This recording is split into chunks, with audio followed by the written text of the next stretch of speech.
Ko'kka ko'tarsa yerga tushirishni ham biladigan o'zbek xalqim. Sizlarni juda hurmat qilaman, sevaman va sizlar bilan Xudo xolisa juda chiroyli kontentlar orqali yana ko'rishamiz degan umiddaman. Assalomu alaykum.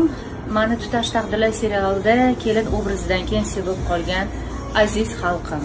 Bekordan bekorga bu video murojaatimni bu so'zlar bilan boshlamadim. Oxirgi kunlarda olingan kontentlarim borasida ijtimoiy tarmoqlarda juda ko'plab negativlar yog'ildi. Har xil noto'g'ri fikrlar bildirildi va men bundan juda ham katta afsusdaman.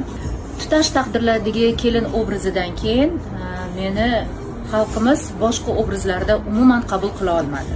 Va aktrisa sifatida xalqimizni qalbidan kelin obrazida milliy talqinda joy olgandan juda ham xursandman. O'zbek san'ati madaniyatining bir qismi bo'lgan askiyadan ilhomlanib qilingan kontentimiz ko'pchilikka manzur bo'lmaganidan juda ham qattiq afsusdamiz. Hurmatli o'zbek xalqim, mana shu kontentlar borasida biz bilan suhbatlar olib borildi, tushuntirish ishlari olib borildi va hattoki jarima ham to'ladi. Beayb Parvardigor, xatosiz inson menimcha yo'q bu dunyoda. Bizning kontentimiz orqali ba'zi bir tashkilotlarga va mutasaddi xodimlarga qattiq gaplar tegdi. Biz bundan juda afsusdamiz. Ular biz bilan olib borgan tushuntirish ishlari uchun juda minnatdormiz. Ko'kka ko'tarsa yerga tushirishni ham biladigan o'zbek xalqim.